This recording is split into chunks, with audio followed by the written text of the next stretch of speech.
মৌমাছি দুজনের মধ্যে খুব বন্ধুত্ব। এখন এটা কিন্তু আপনাদের জন্য বলছি, এখানে গোবরে পোকাও আছে, আবার যারা মধু পান করে মৌমাছিও আছে, তাই তো? এখন যে মৌমাছি সে মধু পান করে, দুইজনের মধ্যে খুব বন্ধুত্ব। তা দুইজনে বলা বলি করছে, বন্ধু, বহুদিনের বন্ধুত্ব, কোনোদিন কেউ কারোর বাড়ি যেতে পারলাম না। হ্যাঁ, তা একদিন তো যাওয়াই যায়। বলছে হ্যাঁ হ্যাঁ বলো।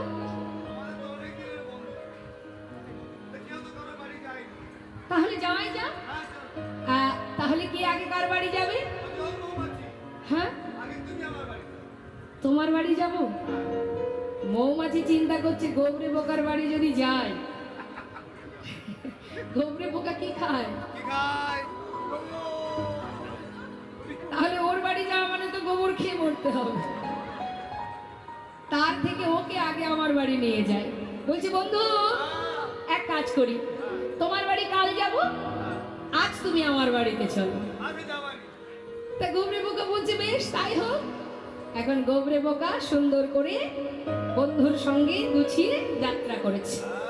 এখন মৌমাছির বাড়ি কোথায়? সুন্দর একটা সরোবরে অনেক ফুল ফুটে আছে, সেখানে গিয়ে বলছে, বন্ধু এইটা হলো আমার বাড়ি, দেখো দেখেছো, এই হলো আমার ঘর, এটাই আমার ঠিকানা, এটাই আমার বাড়ি।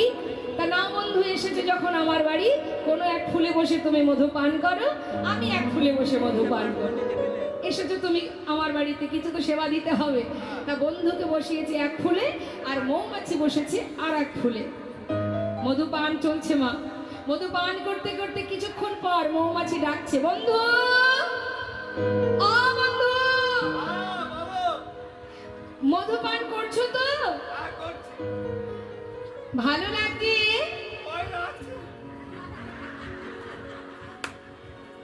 ভালো লাগে? সারা জীবন যার গোবর খাওয়া অভ্যাস, তার কি আর মধু ভালো লাগবে? ভালো করে বুঝবেন কিন্তু কথাটা কাকে কিভাবে বলছি। বেশ, আস্তে আস্তে সেবা করো, ঠিক ভালো লাগবে।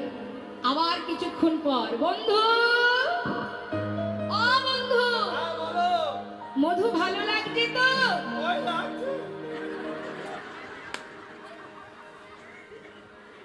ভালো লাগছে না? কেমন মনে হচ্ছে?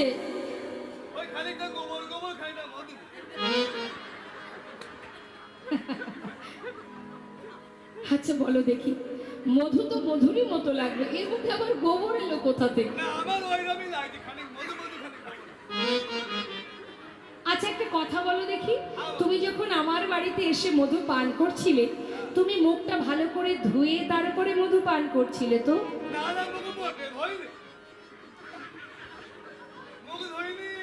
মুখ ধোনি? বেশ, তাহলে আর কি হবে? হ্যাঁ, আর একটা কাজ কি করেছো? হ্যাঁ, আচ্ছা, তার মানে মুখের মধ্যে গোবর আর মধু পান করছে। এখন গোবরের মধ্যে যদি মধু ঢুকে যায়, তাহলে কিছু গোবর গোবর, কিছু মধু মধু তো মনে হবে। হরি বল। এই জন্যই তো তুমি মধুর স্বাদ পাচ্ছ না বন্ধু। বলি মধু যদি পান করতে হয়, এটাই হচ্ছে সাধু সঙ্গের মহিমা। মা শিখিয়ে দিচ্ছে, মধু যদি পান করতে চাও, মধুর স্বাদ যদি বুঝতে চাও, তাহলে মুখের ভিতর থেকে সমস্ত নোংরা পরিষ্কার করে ভালো করে মুখ ধুয়ে তারপরে ফুলে বসে মধু পান করেন। যেই না বলেছে গোবরে পোকা মৌমাছির কথা মতো ভালো করে সরোবরে নিজের মুখটা ধুয়ে এবার ফুলে বসেছে মধু পান করতে। মধু পান করছে মা, ঘন্টার পর ঘন্টা পার হয়ে যায়। দেখতে দেখতে দিনের আলো শেষ, সন্ধ্যা হতে চলল। হরি বল, হরি বল। মৌমাছি বন্ধুকে খুঁজে না পেয়ে ডাকতে শুরু করেছে, বন্ধু, বন্ধু, বন্ধু তুমি কোথায়? বন্ধু তুমি কোথায়? হরি বল ওই দেখো সূর্য অস্ত গেছে, এক্ষুনি ফুলের পাপড়ি বন্ধ হয়ে যাবে। বন্ধু তুমি ফুল থেকে উঠে এসো। বন্ধু তুমি কোথায় গেলে? হঠাৎ ফুলের ভিতর থেকে চিৎকার করে গোবরে পোকা বলে উঠলো, না ডেকো না আমায়, এমন করে ডেকো না। হরি বল হরি বল আজ যখন এনেছো তোমার ঘরে, আমাকে মধু পান করতে দাও। এমন করে বারবার আমাকে ডেকো না, মধু পান করছি। বন্ধু তুমি উঠে এসো, বন্ধু তুমি উঠে এসো, আর মধু পান করো না, তুমি উঠে এসো না। কেন বারবার ডাকছো? আমাকে মধু পান করতে দাও। হরি বল হরি বল ফুলের ভিতরে বসে মধু পান করছে। পান করতে করতে মা ফুলের পাপড়ি যখন বন্ধ হয়ে গেছে, ফুলের মধ্যে গোবরে পোকা বাঁধা পড়ে গেল। হরি বল। ফুলের মধু পান করতে করতে কখন যে মধুর নেশায় বিভোর হয়ে গেছে, আর কোনো দিকে তার কোনো লক্ষ্য নেই। ফুলের মধ্যে আটকে গেছে। সকাল হতে না হতে মৌমাছি সরোবরের পাশে তীরে একটা গাছের ডালে সারা রাত বন্ধুর জন্য অপেক্ষা করে। সকালবেলা দেখছে এক সাধু ফুলের সাজি হাতে নিয়ে সরোবরে ফুল তুলতে এসেছে। হরি বল হরি বল ফুলগুলো তুলে নিয়ে ফুলের সাজি করে যখন যাচ্ছে, মৌমাছি সেই সাধুর পাছু পাছু যাচ্ছে। বন্ধু যে আগে যায়, আমি দেখতে চাই বন্ধু কোথায় যায়। ঠাকুর ঘরে গিয়ে সেই ফুলগুলি গোবিন্দায় নম বলে যখন ভগবানের চরণে নিবেদন করলো, মন্দিরের বাইরে গাছের ডালে বসে বসে মৌমাছি চোখের জলে মুখ ভাসিয়ে কাঁদে। হরি বল হরি বল বন্ধু,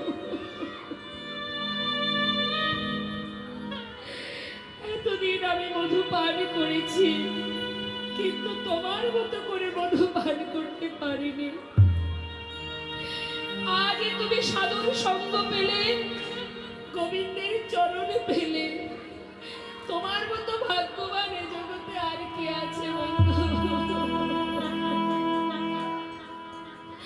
সারা রাত ঠাকুর ঘরের দিকে তাকিয়ে তাকিয়ে নিশি প্রভাত করলো মৌমাছি। সকালবেলা যখনই সেই সাধু ঘুম থেকে উঠেছে, ঠাকুর ঘর থেকে সেই ফুলগুলো নিয়ে আবার ছুটে গেল, সুরধ্বনি গঙ্গার জলে ভাসিয়ে দিল। মৌমাছি দূর থেকে দেখলো যে বন্ধু গঙ্গার জলে ভেসে যায়। মৌমাছি কাঁদছে, মা কেমন ভক্তি, কেমন ভালোবাসা, হরি বল হরি যে বল ভক্তি ভরে আমি সেবা করিনি কোনোদিন। ভক্তি ভরে ভালোবেসে যদি মধুর স্বাদ কেউ পায়, সেই তো গোবিন্দ চরণে পৌঁছায়। জয় গো হরি বল হরি বল শাস্ত্রে বললেন, ভক্তি রাজ্যে প্রবেশ করতে গেলে সাধুর সঙ্গ করো। ভগবান সব দিয়েছেন আমাদের, কিন্তু আমরা সার কোনটি অসার কোনটি আজও বুঝে উঠতে পারলাম না।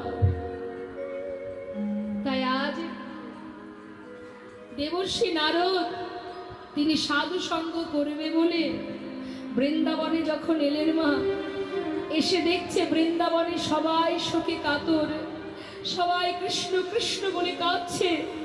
দেবর্ষি নারদ মনে মনে ভাবলেন, এতদিন ভেবেছিলাম আমি বোধহয় গোবিন্দের প্রিয় ভক্ত, আমি বোধহয় প্রভুর একমাত্র ভক্ত, আমার মতো ভক্ত আর কেউ নাই। কিন্তু আজ বৃন্দাবনে না এলে আমি তো জানতে পারতাম না যে আমার থেকে বড় ভক্ত এই বৃন্দাবনে আছে, যারা কৃষ্ণ বিরহে কাঁদছে। হে গোবিন্দ, তুমি সবাইকে কাঁদিয়ে দ্বারকায় রাজা হয়ে বেশ সুখে দিন কাটাচ্ছ, আমিও দেখতে চাই। আমার নাম দেবর্ষি নারদ। আজ আমি নিজে গিয়ে দেখব যে তুমি সবাইকে কাঁদিয়ে কত সুখী দিন কাটাচ্ছ। দেবর্ষি নারদ দেরি না করে বৃন্দাবনে এহানো দুরবস্থা দেখে নিজের বীণাকে বলে উঠলেন, চল বীণা, যাব আমরা দ্বারকায়, গিয়ে দেখব আমাদের প্রভু কেমন সুখে আছে। বীণাকে বললেন, ওরে বীণা, এতদিন যার নাম করেছিস সেই নাম ভুলে যা। যে নাম করলে কাঁদতে হয় সে নাম আর করবি না। আজ থেকে তুই নাম করবি রাধা নাম। বল বল যন্ত্র রাধা নামে মন্ত্র,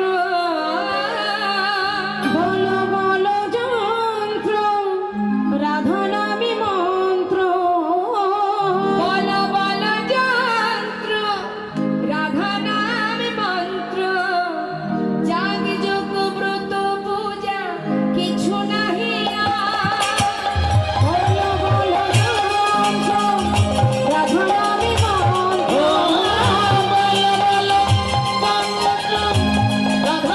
মন্ত্র, যাহার যোগ্য ব্রত পূজা কিছু নাহি আর। আর বল বল বীরে রাধা নামে বীর। আর বলো বলো বীরে রাধা নামে বীর।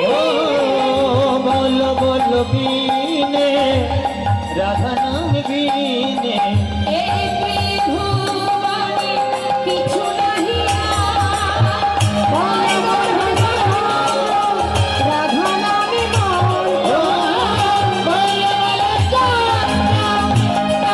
নামে মন্ত্র, যাহার যোগ্য ব্রত পূজা কিছু নাহি আর। ওরে বীণা, আজ থেকে রাধা নাম কর। রাধা নাম গাইতে গাইতে যাচ্ছে বৃন্দাবনের পথে। আমরাও সবাই মিলে রাধা নাম গাইব। আমরাও যখন লীলা শ্রবণ করছি মা, লীলার সাথে সাথে আমরাও তো যাচ্ছি, তাহলে আমরাও রাধা নাম গাইব, সবাই মিলে গাইব।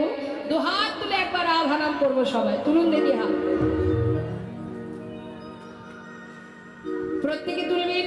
কই দেখি কার কার হাত আছে দেখি। না না সবারই হাত আছে। রাধে রাধে রাধে রাধে রাধে রাধে রাধে রাধে রাধে বল বল বল। বল, রাধে রাধে রাধে রাধে রাধে রাধে বল। রাধে রাধে রাধে রাধে রাধে রাধে বল, রাধে রাধে রাধে রাধে রাধে রাধে বল। জোরে জোরে হাতে তালি দিতে হবে। এক তালে। হ্যাঁ, বলো রাধে রাধে, ও বলো রাধে রাধে, বলো রাধে রাধে রাধে রাধে রাধে রাধে তো, রাধে রাধে রাধে রাধে রাধে রাধে বল। রাধে রাধে রাধে রাধে রাধে রাধে বল। রাধে রাধে রাধে রাধে রাধে রাধে বল। রাধে রাধে রাধে রাধে রাধে রাধে বল, রাধে রাধে রাধে রাধে রাধে রাধে বলো রাধে রাধে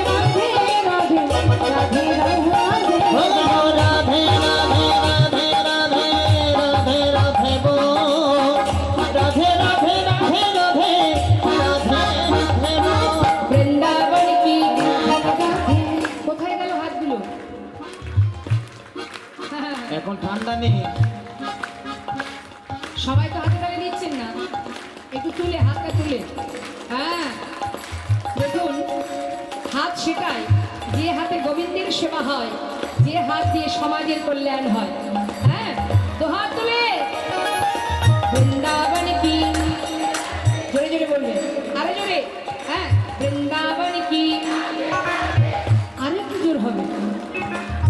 কেমন গলা ছেড়ে, বৃন্দাবন কি, যমুনা মাই কি, রাধা কুণ্ড কি, শ্যাম কুণ্ড কি, গোবিন্দ কুণ্ড কি, বিলাসবন কি, মধুবন কি, মৃদুবন কি, কেশিঘাট কি, বংশীবন কি,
শব্দে গোবিন্দ, যেই রা শব্দটা শ্রবণ করে নিজেকে স্থির করে, আর ধা কথাটা শোনা মাত্রই সেই ভক্তের পাচু পাচু তিনি ধেয়ে যান।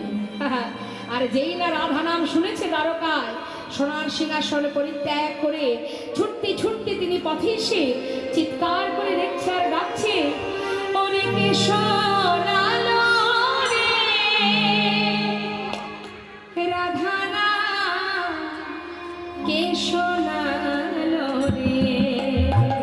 এই নাম কে শোনালো রে, রাধা নাম কে শোনালো রে। রাধা নাম কে সোনালো রে, রাধা নাম কে সোনালো রে। ওরে কে শোনালো রে রাধা নাম, কে শোনালো রে। ও যার নাম শুনে প্রাণ আমার, যার নাম শুনে, যার নাম শুনে এ প্রাণ যার নাম শুনে প্রাণ আমার, আকুলি কইল রে রাধা নাম কে শোনালো রে, রাধা নাম কে শোনালো রে, রাধা নাম কে শোনালো রে। পথের ধারে দেবর্ষিকে দর্শন করে করজোড়ে বলে উঠলেন মণিবর, দেবর্ষি তুমি এসেছো, আমার বিশ্বাস তুমি বৃন্দাবন থেকে এসেছো। বলো না দেবর্ষি, বৃন্দাবনে মা যশোমতী, আমার পিতা নন্দ মহারাজ, ব্রজবাসী সবাই কেমন আছে? তারা সবাই কুশলে আছে তো? দেবর্ষি নারদ বললেন, মহারাজ এ রাজন, তাদের কথা ছেড়ে দাও। আজ আমি বড় সাধ করে এসেছি তোমাকে দেখবো বলে। তুমি কেমন আছো? কিন্তু তোমাকে দেখা মাত্রই আমার যে বড় দুঃখ হচ্ছে, বড় কষ্ট হচ্ছে। দেবর্ষি কেন আমাকে দেখে কষ্ট হচ্ছে কেন? মহারাজ, জীবনে আর কত পাপ, আর কত অপরাধ গ্রহণ করবে? হরিবল। কি বলছো তুমি? আমি তো কিছুই বুঝতে পারছি না। মহারাজ, মনে পড়ে সেই কুরুক্ষেত্রের কথা, মনে পড়ে মহারাজ কত মায়ের অভিশাপের কথা। যে মায়েরা কেঁদেছিল তাদের মুখের অভিশাপ, তাদের প্রত্যেকটি চোখের জলের অভিশাপ, সে তো সব তোমাকেই বহন করতে হচ্ছে। বৃন্দাবনে আজ সবাই কাঁদছে তোমার জন্য। বলো দেখি প্রভু, আর কত কাঁদাবে সবাইকে? হরিবল, হরিবল। কত কাঁদাবে তুমি? তাদের চোখের জল যে তোমার জীবনে অভিশাপ হয়ে দাঁড়াচ্ছে। আর কত অভিশাপ নেবে তুমি? উপায় কি? কি উপায় মণিবর, আমাকে বলে দাও, কি করব আমি? দেবর্ষি নারদ বললেন, মহারাজ উপায় তো অবশ্যই আছে। জীবনের সকল অপরাধ দূরীভূত হয়ে যায় যদি কেউ কোনো যজ্ঞ করতে পারে। মনে আছে মহারাজ, ত্রেতায় রামে রাজা ছিল, অশ্বমের যজ্ঞ করল। এটাই রামে রাজা ছিল, অশ্বমের যজ্ঞ এখন নাকি তাতে রাম, ওই নাকি তাতে রাম রাজা ছিল, অশ্বমের যজ্ঞ কইলা। ব্রত যজ্ঞ হবে, মহারাজ ভালোব্রত যজ্ঞ হবে। মহারাজ ভাগবত যজ্ঞ হবে। মহারাজ যজ্ঞ করতে হবে, তবে সেই যজ্ঞের নাম হবে দানব্রত যজ্ঞ। দান করলে কি হয়? অনেক পাপ দূরীভূত হয়ে যায়। তাই আজ যে যজ্ঞ হবে, যে যজ্ঞ তুমি করবে তার নাম দানব্রত যজ্ঞ। তবে যজ্ঞের নিয়ম কি? যজ্ঞের নিয়ম শোনো মহারাজ। দেবর্ষি নারদ বলছে, মা তার মনের একটা চিন্তা, মনের একটা আশা, যে যদি প্রভু যজ্ঞ করে তাহলে সবাইকে নিমন্ত্রণ করবে, বৃন্দাবনবাসী সবাই আসবে, আর আসা মাত্রই মা যশোমতী গোপাল পাবে, রাধারানী গোবিন্দ পাবে। হরিবল, হরিবল। বলছে মহারাজ যজ্ঞের নিয়ম কি আছে শুনে না।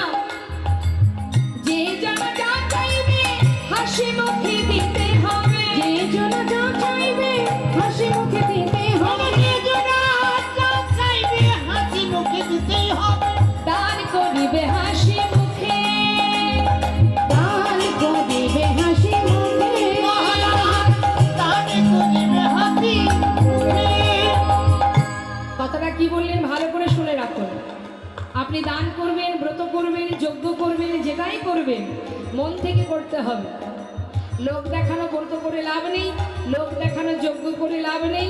মন থেকে করো আর স্বতঃস্ফূর্তভাবে করো, মুক্ত হস্তে দান করো। দান করার সময় কৃপণতা করলে হবে না, এটা দেব না ওটা দেব, যেটা খারাপ সেটা দেব, ভালোটা দেব না, এই ধরনের মনোভাব নিয়ে কখনো ভক্তি রাজ্যে ভগবত সেবা হয় না মা। হ্যাঁ, তাই বলছে মহারাজ তুমি তো রাজা, যে জনা যা চাইবে তোমাকে হাসি মুখে দিতে হবে। কিছু দেওয়ার পরে মুখটা শুকিয়ে যাবে, মন খারাপ হয়ে যাবে, সেটা যেন না হয়। দিতে দিতে যখন সব ফুরিয়ে যাবে তারপরেও কাজ আছে। কি কাজ? সব শেষে দান দিয়া ভিক্ষার ঝুলি কাঁধে লইয়া, সব শেষে দান দিয়া ভিক্ষার ঝুলি কাঁধে মহারাজ সব শেষে দান দিয়া ভিক্ষার ঝুলি কাঁধে লইয়া, ভিক্ষা বেগে খাবে মন সুখে, মহারাজ ভিক্ষা বেগে খাবে মন সুখে। মহারাজ ভিক্ষা বেগে খাবে মন সুখে। এই যে এখানে যত ভক্ত আছেন, এবার আমি একটু বলি, আপনাদের এই স্থানে রাধা গোবিন্দের মন্দির নির্মাণ হবে। তা রাধা গোবিন্দের মন্দির নির্মাণের জন্য সবার কিঞ্চিত কিঞ্চিত দানের প্রয়োজন। ভগবান বিশ্ব ব্রহ্মাণ্ডের মালিক হলেও ভক্ত তাকে ভালোবেসে যা দেয় তিনি তাতেই খুশি হন। আর ভক্তের কাছ থেকে না নিয়ে কখনো ভগবানের সেবা হয় না। তাই আমি বলবো, শুনতে পেলাম এখানে এসে এখানে রাধা গোবিন্দের মন্দির তৈরি হবে। এটা আপনাদের অহংকার, এটা আপনাদের গর্ব যে এই স্থানে যদি রাধা গোবিন্দের সুন্দর একটি শ্রী মন্দির তৈরি হয়, প্রতিনিয়ত আপনারা ভগবানের চরণে আসতে পারবেন, তার কাছে আপনাদের মনের কথা বলতে পারবেন, তার চরণে সেবা দিতে পারবেন। প্রতিনিয়ত আমাদের জীবনের উত্তম কাজ, শ্রেষ্ঠ কাজই মা ভগবত সেবা। হ্যাঁ, মন্দির নির্মাণের জন্য দেখুন আমরা দান করব কাকে, আমরা দিচ্ছি কাকে? যিনি আমাকে দিয়েছেন, যিনি মালিক, যিনি আমাকে দিয়েছেন আমি তাকে দেব, তাই তো? প্রভুর জন্য দেব, প্রভুই তো মালিক, তিনি তো জানেন আমার কাছে কি আছে না আছে, কারণ আমাকে তো তিনিই দিয়েছেন। তাহলে ভগবানের সেবার জন্য দান করবেন আপনারা, মন্দির নির্মাণের জন্য দান করবেন, এটাই জীবনের শ্রেষ্ঠ কাজ, উত্তম কাজ। হ্যাঁ, তাই সঠিক পাত্রে দান করতে হয়, যেখানে সেখানে দান করতে নেই। দান করতে গেলে সঠিক পাত্রে দান করতে হয়। কেমন? আর ভগবানের সেবার জন্য দান, এ তো শ্রেষ্ঠ দান, উত্তম দান। দান 3 রকমের আছে। আস্তে, ঝগড়া পরে হবে, একটু মন দিয়ে শুনে নিন। 3 রকমের দান আছে: রাজসিক দান, সাত্ত্বিক দান, তামসিক দান। তামসিক দানটা কেমন? এক বন্ধু আর এক বন্ধুকে খুশি হয়ে মদ্যপান করবার জন্য টাকা দান করলো, তাই না? বন্ধু আমার উপকার করেছিস, তোকে 1000 টাকা দিলাম, বাজার থেকে খেয়ে নিস। আমার অনেকে বলে, কিরে বন্ধু এত বড় কাজ করলাম, খাওয়াবি না? তার মানে কি? এটাও দান। তাহলে এটাও দান, এটাকে বলা হয় তামসিক দান। হ্যাঁ, বাজারে গিয়ে খেয়ে নিস। তার মানে কি? এটাও কিন্তু দান করলো, অর্থাৎ যে দিল আর যে নিল উভয়ের সমান অপরাধ হলো। এটাকে বলে তামসিক দান। আর রাজসিক দানটা কেমন? আমার অনেক টাকা আছে, আমি হরিবাসরে ডোনেশন করলাম, করবার পরে আমার ভিতরে অহংকার জন্মালো। কি? যেই যাব বড় চেয়ারটা দেবে, নামটা বারবার মাইকে ঘোষণা করবে, মাথায় করে রাখবে, যশ খ্যাতি পাওয়ার আশা। এটাকে বলা হয় রাজসিক দান। আবার দেখবেন অনেকে মাথায় একটা কোনো উদ্দেশ্য নিয়ে বাড়িতে হয়তো 2000 বৈষ্ণব সেবা দিল, দেখা গেল কোনো কারণে তার সেই উদ্দেশ্য সফল হলো না। পরে গিয়ে কি হবে? আফসোস করবে, কেন যে এত টাকা খরচ করে বৈষ্ণব সেবাটা দিলাম, যে জন্যে দিলাম সেটাই আমার হলো না। এটাকে বলা হয় রাজসিক দান। আর সাত্ত্বিক দানটি কেমন? আপনি 10 টাকা হোক, 100 টাকা হোক, 50 টাকা হোক, যেমনটা খুশি আপনার সামর্থ্য অনুযায়ী যা পারবেন, যদি শুধুমাত্র প্রভু সেবার করে দান করেন। আর দানের পিছনে কোনো চাওয়া পাওয়া যেন না থাকে। আমাদের তো চাওয়ার শেষ নেই, আমরা শুধু চাইতেই জানি। জীবনে সুদামা কিচ্ছু চাইনি মা, সেই গাছতলাতে যে জীবন কাটিয়েছিল সেই সুদামা বসেছিল গোবিন্দের সোনার সিংহাসনে দ্বারকায়। হ্যাঁ? তার মানে ভাবুন, আমরা যদি কোনো অসহায় ব্যক্তি দাঁড়ে দাঁড়ে, যারা সাধুগুরু বৈষ্ণব দেখবেন দাঁড়ে দাঁড়ে ভিক্ষা করে ভগবানের সেবা দিয়ে দিন কাটায়, তাদেরকে দেখলে আমরা আফসোস করি, কিন্তু তারাই মহাধনে ধনী, যে জন গোবিন্দ ধনে ধনী। তাই গৌর হরি বল, হরি বল। হ্যাঁ, আবার অনেকে কি করে, অনেকে আমাকেও বলে, দিদি এই 500 টাকা দিলাম, আমার ছেলেটা যদি ভালো চাকরি পায় বাড়িতে জোড়া কালী মায়ের পূজা দেব, যদি চাকরি পাই তো দেব, না হলে দেব না। 500 টাকা লোভ দেখালাম কাকে? ভগবানকে। যদি দাও তবে পাবে, না হলে পাবে না। ভাবুন দেখি, যিনি বিশ্ব ব্রহ্মাণ্ডের মালিক, তাকে কি লোভ দেখানো যায়? হ্যাঁ? ঘুষ দেওয়া হলো, দিলে পাবে, না দিলে পাবে না। যাও বা চাকরিটা হলো, আবার প্রভুর কাছে, হে প্রভু কিচ্ছু চাই না, যেন একটা ভালো বৌমা হয়। হলো একটা বৌমা, আশার শেষ নেই আমাদের। আবার যদি আর কিচ্ছু চাই না, শুধু একটা নাতি, নাতি হলো, আবার শুরু হলো, নাতি যেন চাকরি পায়, তার একটা নাত বউ হয়, শেষ আছে আমাদের, চাওয়ার শেষ নেই। হরি বল, হরি বল। আমরা শুধু চাইতে জানি মা, দিতে জানি না। শুধুমাত্র প্রভুর সেবার করে দান করো আর বলো, প্রভু তুমি যা দিয়েছ তার থেকে আমার যতটুকু সম্ভব তোমায় দিলাম। হরি বল, হরি বল। শুধু তোমার কাছে একটা বাসনা, আমার মতো অধম পাষণ্ড, আমার মতো অধমা, আমার মতো কাঙালিনী, যতটুকু তোমায় দিয়েছি তোমার সেবা থেকে যেন বঞ্চিত না হই, আমার দান যেন তোমার সেবায় লাগে, এমন কামনা নিয়ে দান করতে হয় মা। চাইতে নেই, কিছু চাইবার প্রয়োজন হয় না, না চাইতেই সব পাওয়া যায়, যদি ভক্তি থাকে, ভালোবাসা থাকে। শাস্ত্র বলছেন, কি বলছেন? ভাবছো বসে চলবে কিসে, তুমি ভাববার কে? যার ভাবনা সেই ভাবে, তুমি ভাবো তাকে। নিতাই গৌর হরি বল, হরি বল। এটাই তো আমরা ভুল করি। ভরসা করি কাকে? ছেলে মেয়ে স্বামী, তাদের প্রতি আমাদের ভরসা। তাদের প্রতি যদি ভরসা থাকতো, তাহলে কি আর বৃদ্ধাশ্রমে মায়েরা বসে কাঁদতো? কাঁদতো? তারাও তো কষ্ট করে সন্তানকে মানুষ করেছিল, শেষ জীবনে সন্তানের প্রতি ভরসা ছিল তাদের, কিন্তু অবশেষে বৃদ্ধাশ্রমে চোখের জলে দিন কাটলো তাদের। হরি বল, হরি বল। তাই মা, ভরসা তাকেই করা যায়। মানুষ যখন তখন বদলে যায়, মানুষ পরিস্থিতির কারণে বদলে যেতেই পারে। জগতে এমন একজন আছে যে কখনো বদলায় না, যে কখনো তোমার পাশ থেকে সরে যাবে না, হরি বল, হরি বল।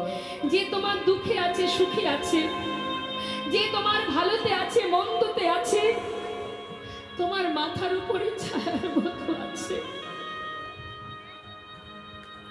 শুধু তোমার দেখার নয়ন নেই, তাই তুমি দেখতে পাচ্ছ না।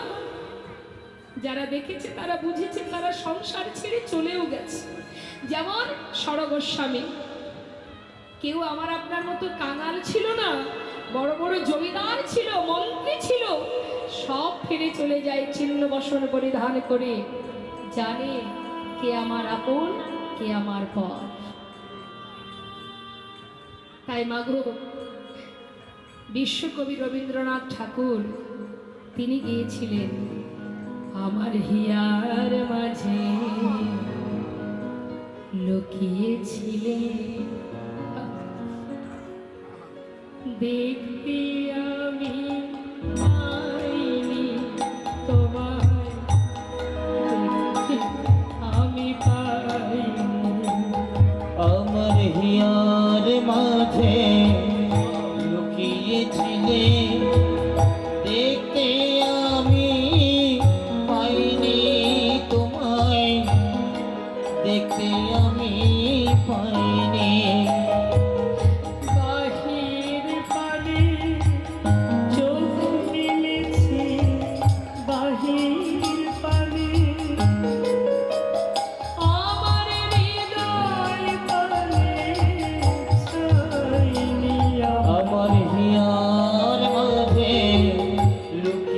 ছিলে দেখতে আমি পাইনি তোমায় দেখতে আমি পাইনি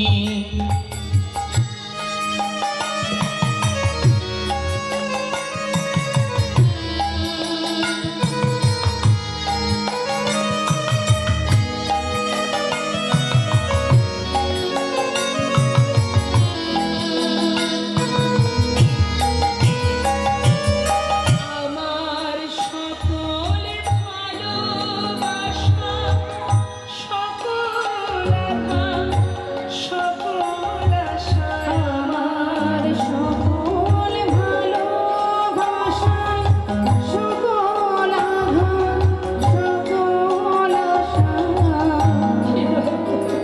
হরিবল হরিবল তুমি যেমন আমার দুঃখেও ছিলে তেমন তুমি আমার সুখেও ছিলে তুমি ভালোতে ছিলে মন্দতে ছিলে সর্বদাই তুমি আমার কাছে ছিলে কিন্তু আমি তোমার কাছে যাইনি প্রভু আমার সকল ভালোবাসা সকল আঘাত সকল আশায় তুমি ছিলে আমার কাছে তুমি ছিলে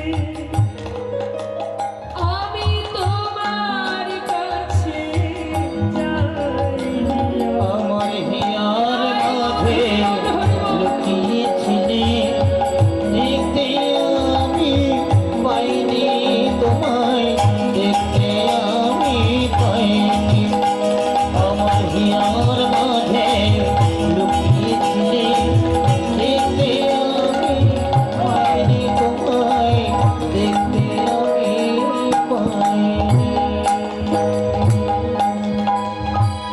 তাই সকল ভরসা তার প্রতি করা উচিত যে কোনোদিন আমার পাশ থেকে যাবে না তার প্রতি নির্ভরশীল হওয়া উচিত যে কোনোদিন কোনো পরিস্থিতিতে আমার কাছ থেকে দূরে সরে যাবে না তাই মাগো আজ সেই করুণাময় বিপদভঞ্জন মধুসূদন তার যুগল বিগ্রহ সেবার জন্য যে মন্দির তৈরি হবে আপনাদের ঘরেই তাই আপনাদের কাছে কমিটির ভক্তগণের হয়ে বারবার নিবেদন জানাই আপনাদের সামর্থ্য অনুযায়ী ভগবানের মন্দির নির্মাণের জন্য প্রাণ ভরে দান করুন লীলার শেষে আপনারা দিতে পারেন বা যদি এখন ভক্তরা শেষে বেশ সবাই আপনারা দান করবেন ভগবানের সেবার জন্য মন্দির নির্মাণের জন্য আমরা এবার লীলায় যাই মা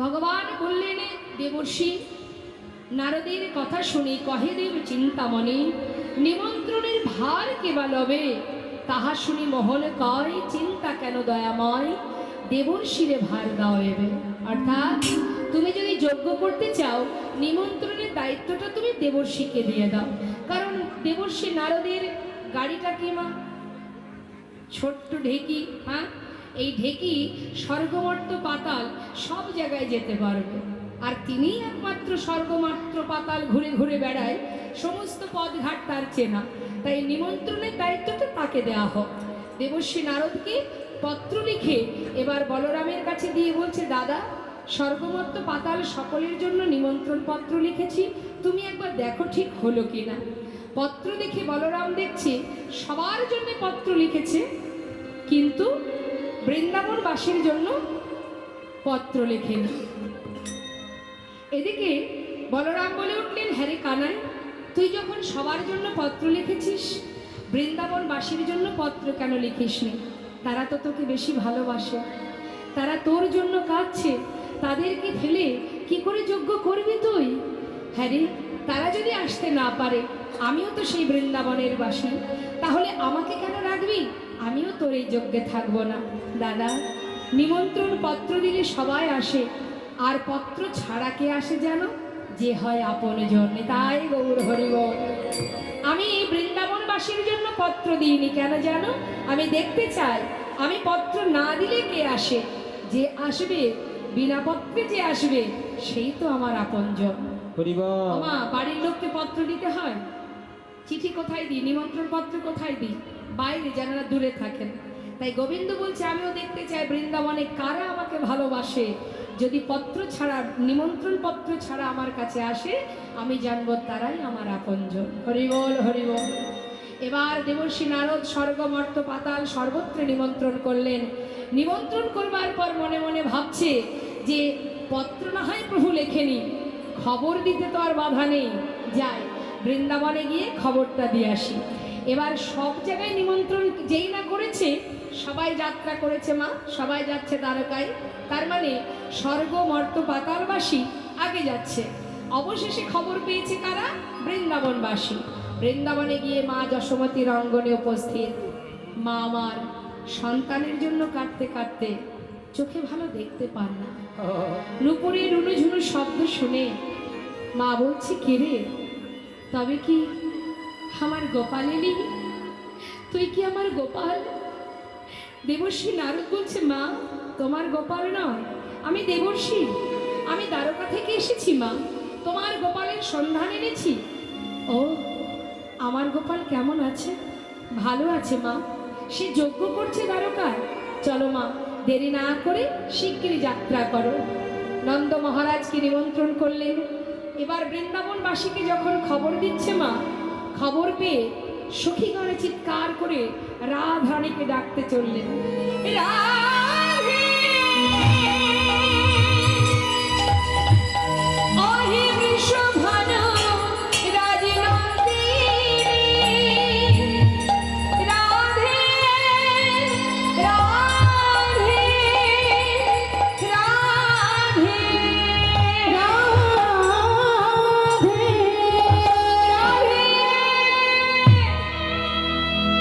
রাধে রাধে।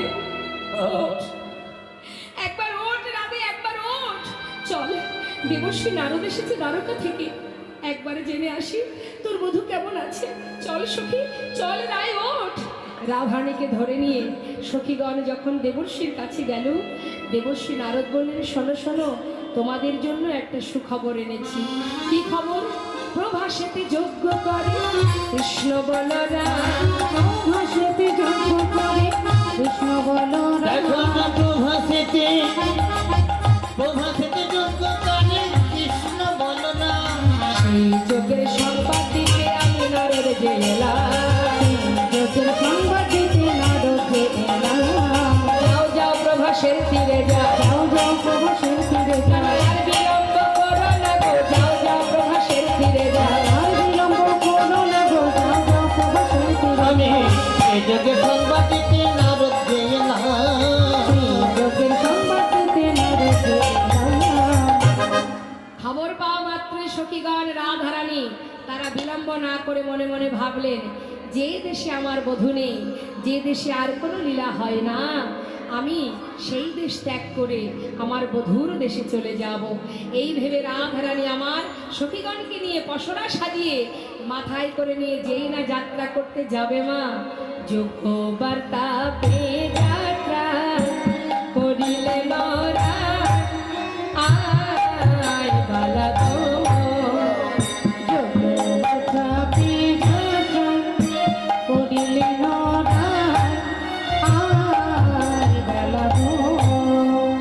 সখীগণ সঙ্গে চলে সহিত বড়াই, সখীগণ সঙ্গে চলে সুহিত যোগ্যবার্তা পেয়ে যাত্রা করিলে নরায়, আয় বেলা গো। আহা, যজ্ঞের বার্তা পেয়ে যাত্রা করেছে রাধারানী। কিন্তু যাত্রা করলে কি হবে? শুভ কাজে বিঘ্ন ঘটানোর জন্য বিরোধী ব্যক্তি থেকেই থাকে। আহা, খবর পেল কে? আলস্য কুটিলা ননদিনী। আহা, খবর পেয়ে সামনে এসে দাঁড়ালেন, এই বউ, সেজে গুজে যাচ্ছিস কোথায় ভর দুপুরে? আচ্ছা মায়েরাই বলুন, হরে কৃষ্ণ।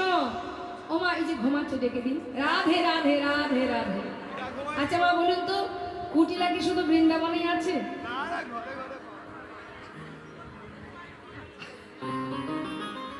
প্রত্যেকটা বাড়িতে আছে? বাপরে বাপ। না না, এখানে খুব ভালো। কুটিলা কি শুধু বৃন্দাবনেই পাওয়া যায় তা কিন্তু না, সব জায়গায় পাবেন আপনি। হ্যাঁ। কুটিল মতি যার, যে অন্যের ভালো সহ্য করতে পারে না, সেই তো কুটিলা, তাই তো? তা এখন ঘরে অবশ্য কুটিল মতি যার, তাদের মুখ দেখলে চেনা যায়। এখানে সেরকম কোনো মুখ পাচ্ছি না।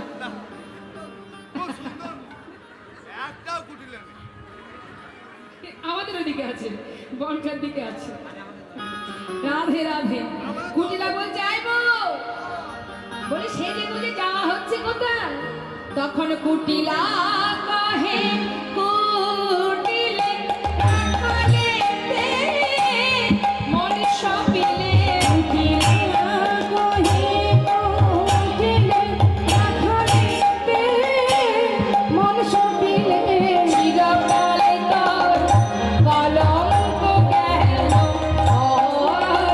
ওরা রাখিল চিরকাল, ওরা রাখিল চিরকাল, ওরা রাখিল চিরকাল, ওরা রাখিল চিরকাল, কলঙ্ক গেল। দাদার কুলে কালি দিয়ে কেলে ছোড়ার কাছে যাওয়া, হ্যাঁ? লাজ লজ্জার মাথা খেয়েছিস বউ? দাঁড়া, এইখানে দাঁড়িয়ে থাকবি, আমি চললাম দাদাকে ডাকতে। আজ তোর একদিন আর আমার একদিন। কুটিলা রেগে গিয়ে রাধারানীকে দাঁড় করিয়ে রেখে যাচ্ছে কার কাছে? দাদা আয়ান। দাদা এদিকে এসো, এদিকে এসো। মায়ের পূজা নিয়ে সারাদিন পড়ে থাকলে হবে না। না শোনো, বউটা কোথায় যায় বা না যায় একটু দেখাশোনা। ভালো কথা তো মুখে আসে না, আমি বৌদি নিন্দা মন্দা করতে ভালোবাসি। আমি তো জানি ওই বউটা যে কি শিকড় পাকড় খাইয়েছে তোমায়। বউয়ের কথায় ওঠো আর বসো। শোনো, তোমার বউ তোমার কুলে কালি দিয়ে, তোমাকে চুল কালি মাখিয়ে ওই কেলে ছোড়ার কাছে চলে যাচ্ছে। পারবো গো, দেরি না করে চলো। হ্যাঁ শোনা,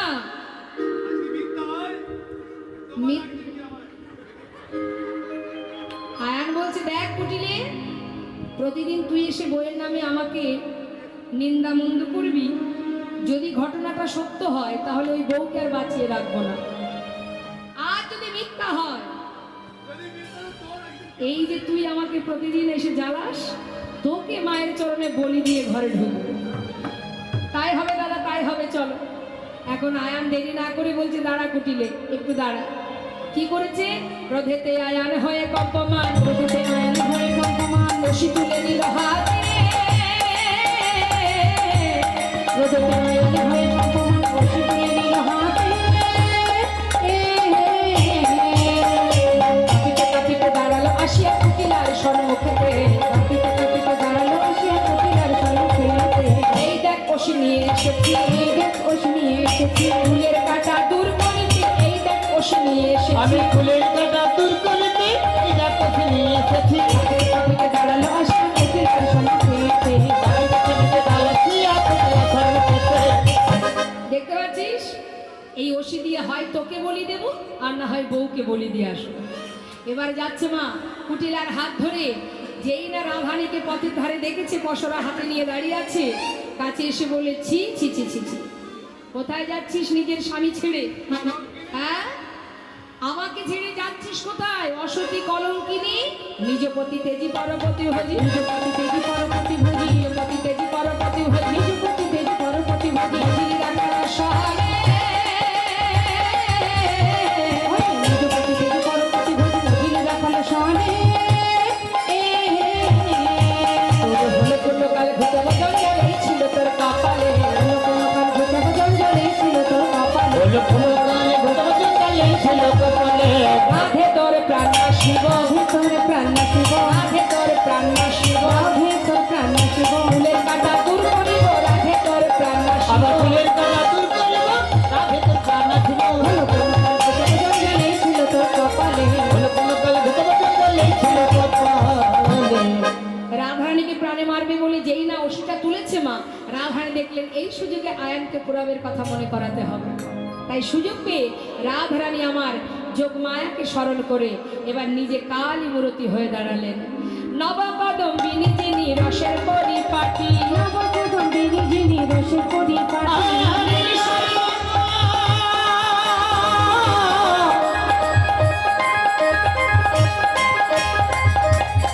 রাধারানী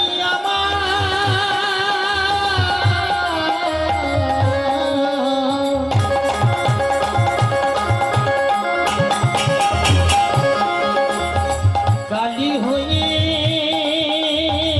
দাঁড়ালো দাঁড়ালো দাঁড়ালো গো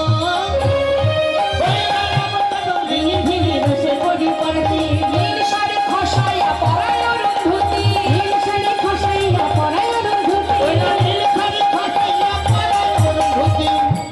কালী মূরতি হয়ে রায় দাঁড়াইল কালিয়া মূরতি হয়ে রায়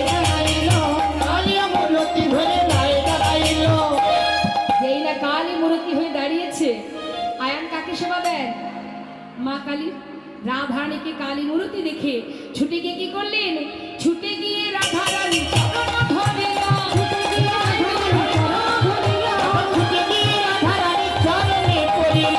ক্ষমা করো রায় ক্ষমা করো রায় ক্ষমা করো রায় ক্ষমা করো রায় ওই চরণের অপরাধ ক্ষমা করো রায় ওই চরণের অপরাধী ক্ষমা করো ছুটে গিয়ে রাধারানীর চরণ ধরিল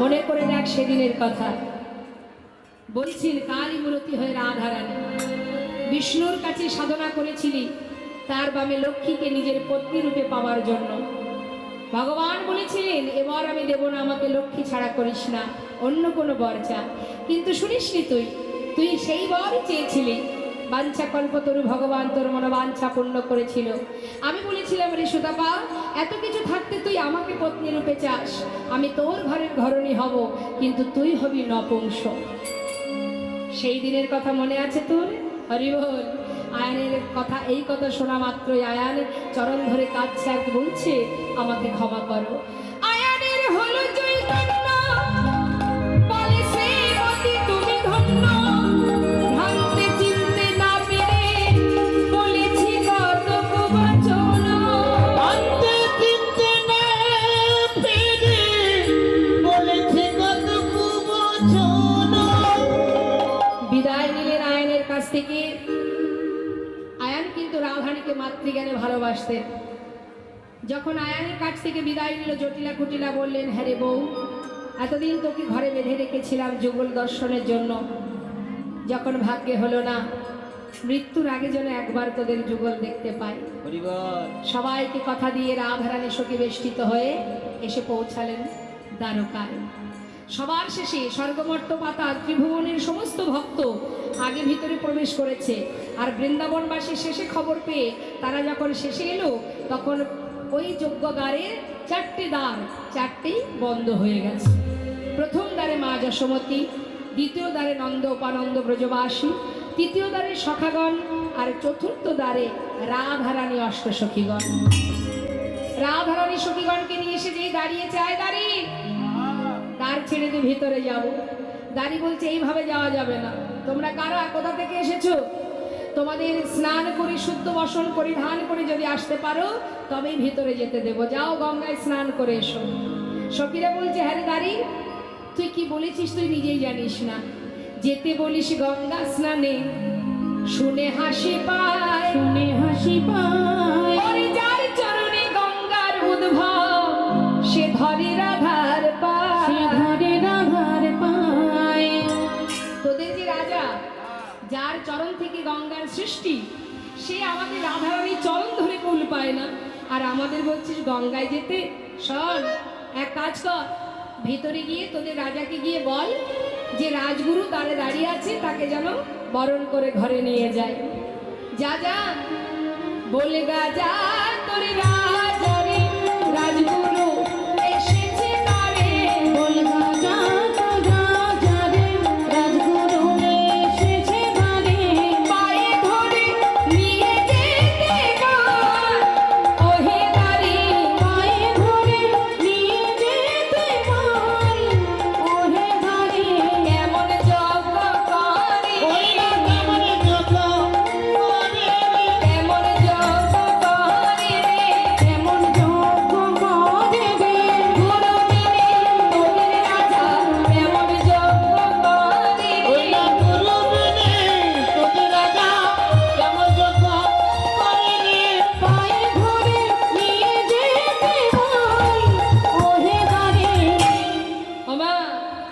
সখীরা বলছে ওরে দাঁড়ি, তোরা সবাই তোদের রাজাকে গিয়ে বল যে দ্বারে গুরুদেব এসেছে, গুরু ছাড়া কি যোগ্য হয়? যা যা, গুরুকে যেন পায়ে ধরে নিয়ে যায়। এখন দাঁড়ি রাধারানীর দিকে তাকাচ্ছে আর মনে মনে ভাবছে যে আমাদের মহারাজের গুরু একজন রমণী। সখীরা বলছে হা করে দেখছিস কি, তাড়াতাড়ি যা। দাঁড়ি ভিতরে গেলেন মা, আর এদিকে সখাগণ কানায় কানায় বলে কাঁদছে। লেখা আছে প্রবেশ নিষেধ। মা যশোমতী তিনি দাঁড়ে দাঁড়িয়ে পাগলিনীর ন্যায় বসন অঞ্চল ধুলায় গড়াগড়ি যায়। দাঁড়ে এসে বলছে দাঁড়ি, আমাকে একবার ভিতরে যেতে দে। দাঁড়ি বলছে শোনো বুড়িমা, এখন তো আর যাওয়া যাবে না, ওই দেখো লেখা আছে প্রবেশ নিষেধ, যাও তুমি দূরে কোথাও গিয়ে বসো। দাঁড়ি জানিস, আমার সন্তান, তোদের যে রাজা সে আমার সন্তান। আমি অনেক কষ্ট করে ওই বৃন্দাবন থেকে, ব্রজবাসীর দ্বার থেকে, তাদের কাছ থেকে একটু একটু করে ননিমাখনে চেয়ে এনেছি। কতদিন হলো আমি আমার গোপালকে দেখিনি। দেনা দাঁড়ি, আমাকে ভিতরে যেতে দে। আহা সোনা বুড়িমা, তোমার মতো একজন কাঙালিনী আমাদের মহারাজের মা হতে যাবে কেন? সে তো রাজমাতা হবে। শোনো, তুমি এক কাজ করো, বুঝেছি বয়স হয়েছে, অভাগিনী কাঙালিনী, হয়তো খেতে পারো না, পড়তে পারো না, তাই পাগলের মতো কাঙালিনীর মতো বকছো। ও বুড়িমা, ওই দূরে দাঁড়িয়ে থাকো। আমাদের মহারাজ বড় দয়ালু, যজ্ঞ শেষ হয়ে গেলে তোমাকে ডাকবো, তোমার যা চাই আমাদের মহারাজের কাছ থেকে চেয়ে নিও। যাও, কোথাও যেন চলে যেও না, দূরে কোথাও বসে থাকো। মা বললেন দেখ জানিস দাঁড়ি, প্রত্যেকটি মায়ের কাছে মূল্যবান ধন হলো তার সন্তান। আমার কোনো কিছুর অভাব নেই রে, শুধু সন্তানকে হারিয়ে কতদিন আমি আমার পুত্রকে কাছে পাইনি। একটি বারের জন্য আমাকে ছেড়ে দে। আহা, কেন বিরক্ত করছো? বারবার নিষেধ করছি, কেন শুনছো না তুমি? যাও বলছি, দূরে গিয়ে বসো। ওরে, আমি তোর পায়ে পড়ি, আমাকে একটিবার ভিতরে যেতে দে। আমার গোপাল যে না খেয়ে আছে, আমাকে যেতে হবে। না, এ তো কোনো কথাই শুনছে না। চাবুকটা বাহির করেছে। সোনা বুড়িমা, ভালো চাও ওই দূরে গিয়ে বসো, না হলে এই চাবুক দিয়ে কিন্তু আমি তোমাকে আঘাত করব। মা বললেন ওরে, মারবি যদি মার, তাতে কোনো দুঃখ নেই, কিন্তু তথাপিও বলি একবার আমায় একটিবার যেতে দে, একবার চোখের দেখা দেখে আসি। কোনো কথাই তো শুনছে না, এত করে বলছি কিছুতেই শুনছে না। চাবুক নিয়ে মা যশোমতীর অঙ্গে আঘাত করেছে। যেই না আঘাত করেছে, মা আমার ধুলায় গড়িয়ে পড়লেন।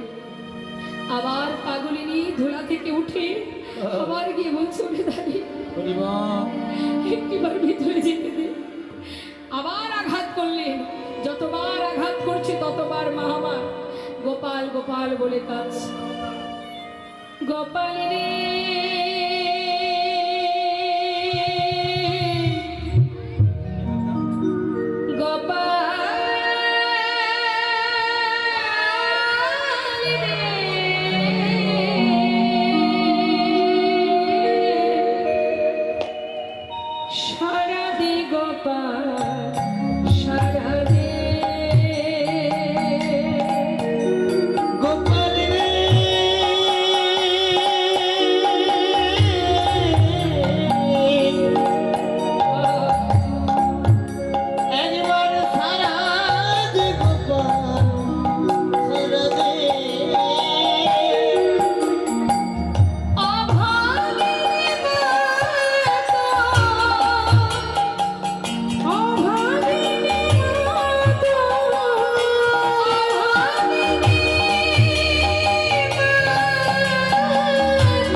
সে বাঁশি বাজা আবার সবারই কানে। যে বাঁশি বাজিয়েছিলে বৃন্দাবনে, সে বাঁশি বাজা আবার সবারই কানে। ওরে তোর বিরহে দিয়া কাঁদিয়ালি গো, শ্রীরাম সুদামিকে হয়েছে দেখো। ওই না তোর বিরহে দিয়া কাঁদে নিকুল, সুদামি সুদামি কেঁদে হইয়া ব্যাকুল। সোনার বাজায়া, সোনার বাজায়া,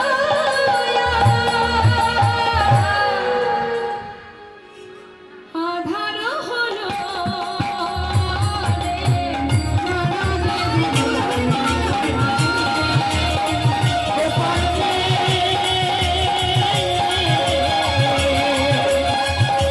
সারাদে গোপাল সারাদে,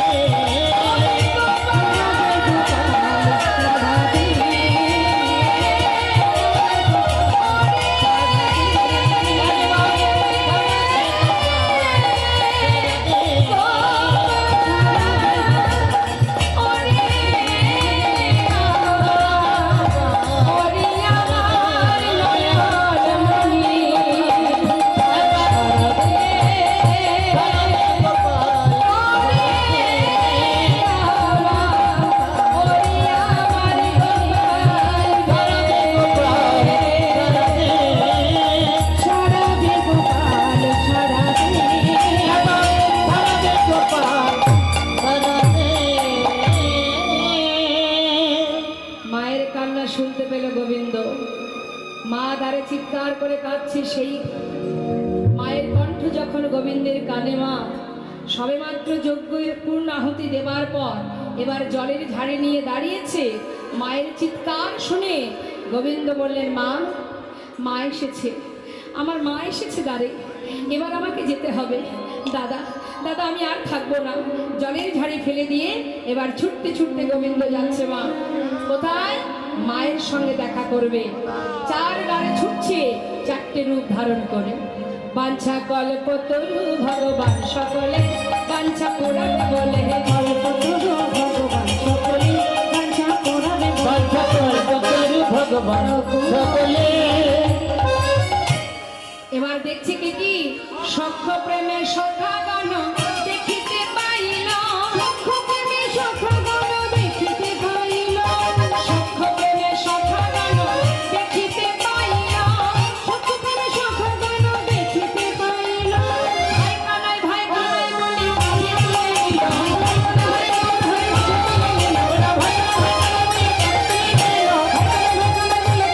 বাঞ্ছা কল্পতরু ভগবান সকলে, বাঞ্ছা পুরাবে বলে কল্পতরু ভগবান। নন্দরূপানন্দ দেখে দ্বারে দাঁড়ায়ে, নন্দরূপানন্দ দেখে দুয়ারে দাঁড়ালে, প্রাণ গোবিন্দ বসে দুটি বাধা মাথায় লয়ে, আসে দুটি বাধা মাথায় লয়ে, ওই না চাঁদনি নিয়ে আসে দুটি বাধা মাথায় হয়ে। রামগোবিন্দ আসে দুটি বাধা মাথায় লয়ে। বাঞ্ছা কল্পতরু ভগবান সকলে, বাঞ্ছা পুরাবে বলে কল্পতরু ভগবান। দেখবেন বাড়ির বাচ্চারা কি করে জানেন? রান্না বান্নার সময় দেবে আপনাকে, কিন্তু ভাত বাড়বার আর সময় দেবে না। খাটি দেবে না মোটে, খাটি সারাদিন রান্না বান্না করবার সময় দেবে, ভাত বাড়ার সময় আর 1 মিনিট সময় দেবে না। মোটে খাটি। তা আমরা 3 ঘন্টা ধরে লীলা শ্রবণ করলাম, অবশেষে মিলনের সময় আমাদের আর মন স্থির নেই। ভালো কথা, মিলন দেখে না গেলে বাড়ির মিলনও ভেঙে যাবে। বাবা, কোনে যাচ্ছ? যান এবার দেখি, বাড়িতে গন্ডগোল বেঁধে যাবে, সেটা ভালো। মিলন দেখলে মিলন হবে, তাই তো? মিলন না দেখলে যান বাড়িতে। মিলন দেখে যেতে হয়, রাধা গোবিন্দের যুগল দেখে যেতে হয়। বলা যায় এখন আছি, একটু পরে নাও থাকতে পারি। কি যাচ্ছেন কোথায়? কোথায় আর বাড়ি? হ্যাঁ, ওই যেখানে ঘুমাতে যাচ্ছি, থাকবার বাসা যাকে বলে, ওই যে বাসা, ওই বাসায় যদি চোখ বন্ধ করে ঘুমায়, দেখবেন মা সকালবেলা যে চোখ মেলতে পারবো সেটারও আমরা কোনো গ্যারান্টি দিতে পারবো না। পারবো? আর তাছাড়া ঘুমানোর জন্য অনেক সময় পাওয়া যাবে, এমন একটা দিন আসবে সারা জীবনের মতো ঘুমাবো, সেদিন মন চাইলে আর তাকাতে পারবো না। আর একবার বিচার করে দেখুন 24 ঘন্টার মধ্যে ক ঘন্টা আমরা ঘুমাই? সারা রাত ঘুমাই, আবার দুপুরে ঘুমাই, সকালে সেবার পরেও বোধ হয় আর একটু ঘুমালে ভালো হয়। আমি ঘুমাই 12 ঘন্টা। তাহলে 12 ঘন্টা যদি ঘুমাই, রইল বাকি আর 12 ঘন্টা। এবার এই 12 ঘন্টার মধ্যে সংসারের ত্রিতাপ জ্বালা আছে, তার মধ্যে 2-3 ঘন্টা এসেছি কৃষ্ণ কথা শুনতে, তাতেও আর ভালো লাগছে না। হ্যাঁ, কতক্ষণে গিয়ে একটু ঘুমাবো। প্রভু মৃদু মৃদু হাসে আর বলে, তুই ঘুমাতে চাস? বেশ, যেদিন আসবে রে মা, সেদিন এমন ঘুম পড়াবো আর চোখ মেলতে পারবি না। তা যতটুকু সময় আমরা তাকাতে পারছি, জানবেন এটুকুই আমাদের অনেক বড় পাওয়া। হ্যাঁ, কখন যে চোখ বন্ধ হয়ে যাবে, তা ঘুমিয়ে কি হবে? কি হবে ঘুমিয়ে?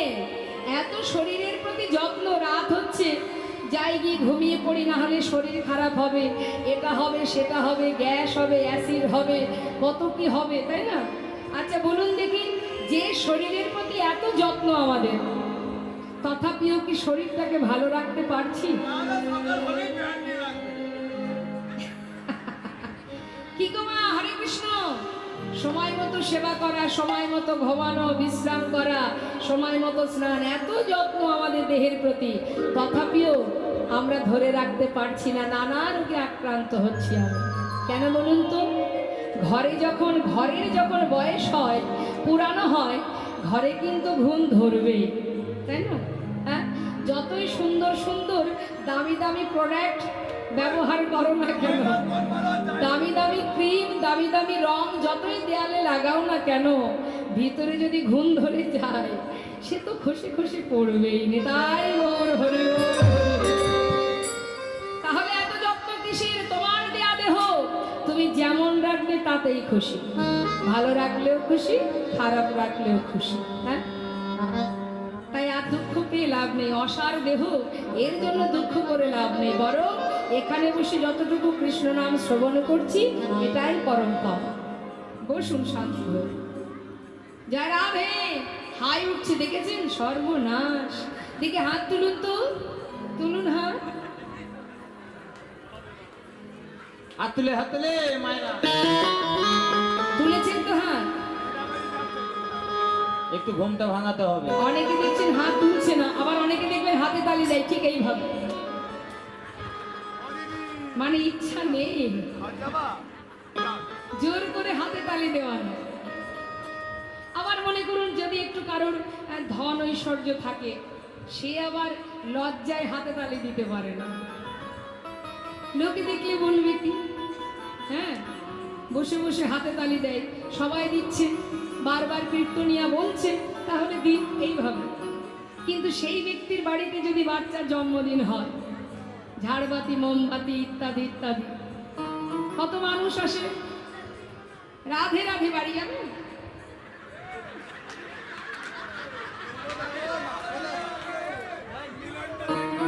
রাধে রাধে, বাউন্ডাকায় যাবেন, আমিও যাব। দেন দেন। হ্যাঁ হ্যাঁ, রাধে রাধে। ওমা বসুন বসুন বসুন বসুন। তা মা, যেজন দেখবেন এখানে হাতে তালি দিতে চায় না, লজ্জা সম্মান চিন্তা করে, তার বাড়িতে যদি তার বাচ্চার জন্মদিন হয়, তখন দেখবেন বাচ্চাকে খুশি করার জন্য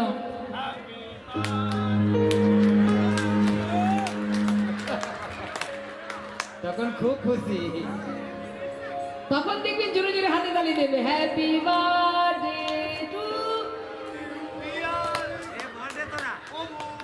কিন্তু হরিবাসরে এসে হাতে তালি দিতে গেলে কে কষ্ট করে তুলবে হাত? হ্যাঁ, এই হচ্ছে আমাদের অবস্থা। সেজন্যই হাতে তালি দিতে পারবে প্রাণ ভরে, যার মাঝে কৃষ্ণ প্রেমের উদয় হয়, আর কোনো কিছু না ভেবে দু হাত তুলে প্রাণ ভরে হরি নাম করে। একবার তুলতে চাই, সবাই মিলে হাত তুলবেন, একসঙ্গে আমরা গাইব। চলো চলো নয়নে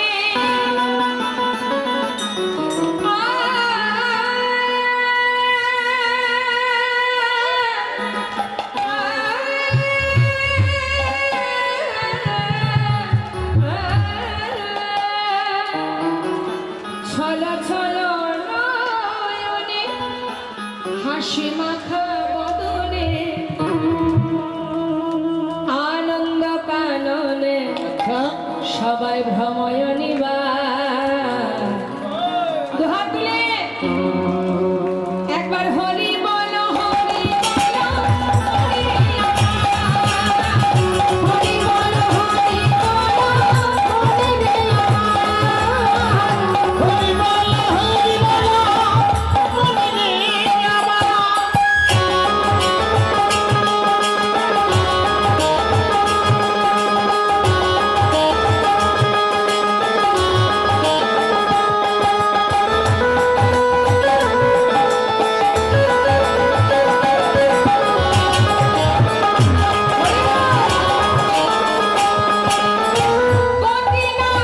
গতি নাই এই হরি নাম ছড়া, বদন ভরিয়া হইয়া মহারা। হরি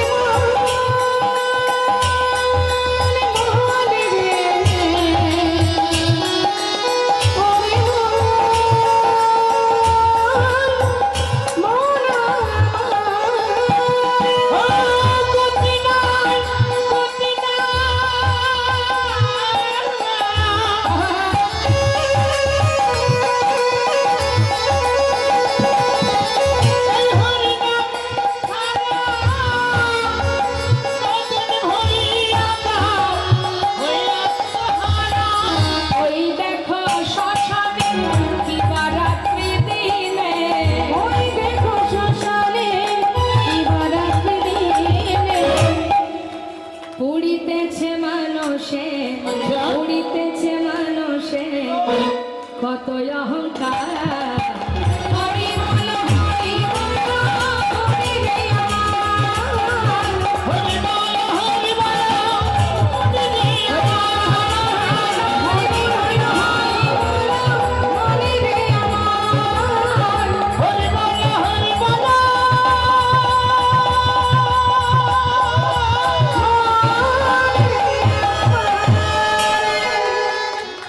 আনন্দ আনন্দ মহা আনন্দ, যে আনন্দ ঘরে পাওয়া যায় না মা, যে আনন্দ হাটে বাজারে পয়সা দিলেও পাওয়া যায় না, যে আনন্দ পাওয়া যায় সাধুর বাজারে। নেতাই গৌর হরি বল হরি বল। তিল তিল করে সারা বছর ধরে কষ্ট করে এই যে সাধুর বাজার আনন্দ কাননের সৃষ্টি হয়েছে, এখানেই তো মহা আনন্দ। হ্যাঁ, আজ মা যশোমতী গোপালকে কোলে করে নিয়ে ননী সেবা দিচ্ছে, খবর চলে গেল মা দেবকীর কাছে। কেন? একজন কাঙালিনী মা, পাগলিনী মা আমাদের মহারাজকে কোলে বসিয়ে ননী সেবা দিচ্ছে। আমাদের মহারাজের মা তো রাজমাতা হবে। মা দেবকী খবর পেয়ে তাড়াতাড়ি করে দ্বারকা এসে এবার মা যশোমতীর কোল থেকে নিজের সন্তানকে ধরে টানছে, আর কি বলছে, এ আমার পুত্র, আমার কৃষ্ণ। মা যশোমতী গোপালকে জড়িয়ে ধরে বলছে, ও আমার সন্তান, ও আমার গোপাল। দুই মা যখন হাত ধরে টানছে, দ্বারকাবাসী চিন্তায় পড়ে গেছে। সত্যি তাহলে আমাদের মহারাজের মা কে, আমাদেরও জানতে হবে। তা কি করে জানা যাবে? দুই মাকে পরীক্ষা দিতে হবে। হরি বল হরি বল। প্রকৃত গোপালের মা কে, গোবিন্দের মা কে, সেটা পরীক্ষা দিতে হবে। আমরাও জানতে চাই, আমরা সবাই জানতে চাই। এবার কি হয়েছে, কিভাবে পরীক্ষা না, 100 বস্ত্র, 100টা বস্ত্র পরপর টানানো হবে। তার মধ্যে এই 100 বস্ত্রের এক পাশে থাকবে গোবিন্দ, আর এক পাশে থাকবে দুই মা। যে মা তার স্তনদগ্ধ এই 100 বস্ত্র ভেদ করে গোবিন্দের বদনে দিতে পারবে, সেই হবে কৃষ্ণের প্রকৃত মা। হ্যাঁ হ্যাঁ, আমরা প্রমাণ করে দেবো সেই কৃষ্ণের প্রকৃত মা।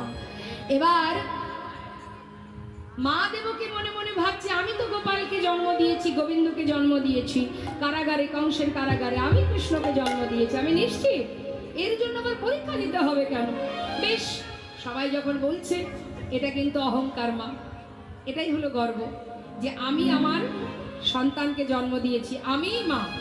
এই যে তার মনের মধ্যে ভাবনা যে আমি তার মা, এই ভাবনার জন্যই কিন্তু সে পরীক্ষায় উত্তীর্ণ হতে পারল না। কি করেছে? এবার গর্বে দেবকী শাসন ধরে, গর্বে দেবকী শাসন ধরে, গর্বে দেবকী শাসন ধরে, প্রথম বসন ভেদি না করে, প্রথম বসন ভেদে না করে, প্রথম বচন ভেদ না করে, ভেদ হলো না, ভেদ হলো না, ভেদ হলো না, ভেদ হলো না, প্রথম বসন ভেদ হলো না, প্রথম বসন ভেদ হলো না না, প্রথম বচন ভেদ হলো না, প্রথম বসন ভেদি না করে। প্রথম বচন ভেদ না করে। মা দেবকী গর্ভভরে যখন নিজের স্তনদুগ্ধ দেবেন, কিন্তু একটা বস্ত্র ভেদ হলো না, শত বস্ত্র তো পড়ে থাক। সবাই বললেন এবার মা যশোমতী তুমি এসো, তুমি কেমন মা তার প্রকৃত সেটা প্রমাণ দিয়ে যাও। মা যশোমতীর দীনতা প্রকাশ, কি বললেন? গোপাল দেখ বাবা, সমাজের কাছে হয়তো আমি আজকের পরীক্ষায় উত্তীর্ণ যদি নাও হই, আমার কোনো দুঃখ নেই, সবাই জানবে আমি তোর মা নই, কিন্তু তুই তো জানবি তুই আমার সন্তান, আর আমি জানবো তুই আমার সন্তান। হরি বল, হরি বল। মা আমার দীনতা প্রকাশে চোখের জলে বুক ভাসিয়ে কাঁদছে, আর কি করছে? গোপাল গোপাল গোপাল বলে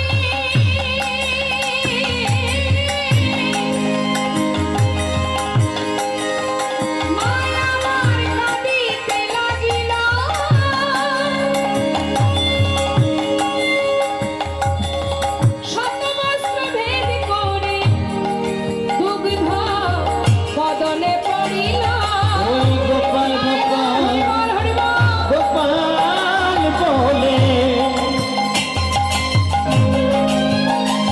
মায়াবার কাঁদিয়া উঠিল, ওই শত বস্ত্র ভেদ করে দুঃখ বদনে পড়িল, ভাষায় দিল, ভাষায় দিল, ভাষায় দিল, ভাষায় দিল, কপালের বাদর ভাষায় দিল, কপালের বাঁধন ভাষায় দিল, যজ্ঞকুণ্ড ভাষায় দিল, যজ্ঞকুণ্ড ভাষায় দিল, নয়ন তীরে দুগ্ধ ঘিরে কপালের বাদর ভাষায় দিল, নয়ন নীরে দুগ্ধ ছিঁড়ে কপালের বাঁধন ভাষায় ওই না শত বস্ত্র ভেদ করে বদনে পড়িল।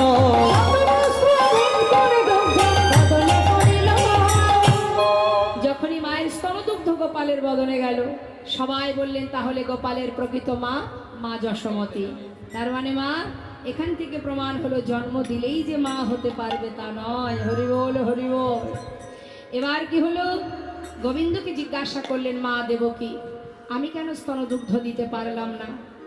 গোবিন্দ বললেন মনে করে দেখো মা পুরাবের কথা, একবার নয় বারবার তুমি দুগ্ধ থেকে আমাকে বঞ্চিত করেছিলে। যখন রাম অবতারে বনবাসে যায়, তখন আমার মা কৌশল্যা আমার জন্য এক বাটি দুগ্ধ এনেছিল, তুমি সেই দুগ্ধ পান করতে দেবে না বলে মায়ের হাত থেকে ফেলে দিয়েছিলে। 14 বছর পর ফেরার পথে তুমি আমায় বলেছিলে, রাম এই জন্মে যা ভুল করেছি পরের জন্মে তোকে সন্তান রূপে গর্ভে পেতে চাই।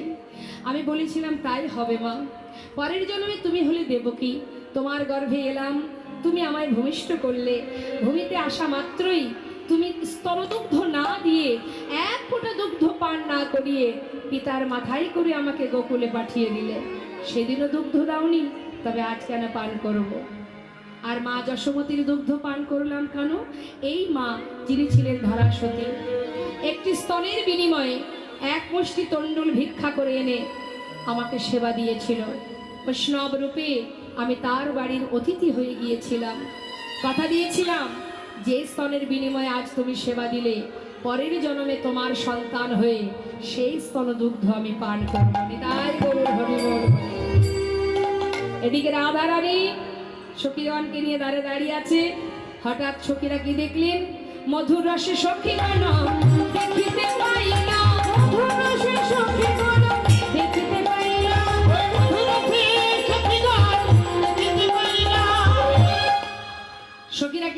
গোবিন্দ আসছে, আর গোবিন্দকে রাজবেশ পরিধানে দেখে রাধারানী আমার ঘোমটাটা সুন্দর করে টেনে আড়াল করলেন মুখখানি। আহা, অভিমানী কমলিনী বদন ফিরাইল, কমলিনী বদন ফিরাইল, তখন অভিমানী কমলিনী বদন ফিরালো। অভিমানী কমলিনী বদন বাঞ্ছা কল্পতরু ভগবান সকলের বাঞ্ছা পুরাবে বলে কল্পতরু ভগবান। সখীরা বলছে, আয় রাধে, যার জন্য এত কষ্ট করে এলাম তাকে দেখা মাত্রই এমন করে মুখটা ঘুরিয়ে দাঁড়ালি, কি ব্যাপার?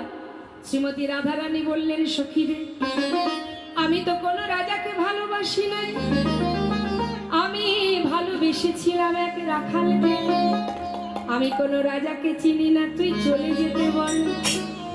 গোবিন্দ তাড়াতাড়ি করে রাজবেশ খুলে রেখে এবার রাখালের বেশ পরিধান করে রাধারানীকে দুহাত ধরে তার পাশে বসালেন। তরাতরি করে ধরে বসাইল বামে, তরাতরি করে ধরে বসাইল বামে, আসনে মুছাইল রায় মুখ ঘামে, মুছাইল রায় মুখ ঘামে, ওই নদীর মাঝখানে মুছাইল রায় মুখ ঘামে। মুছাইল রায় মুখ বাঞ্ছা কল্পতরু ভগবান সকলের বাঞ্ছা পুরাবে বলে কল্পতরু ভগবান।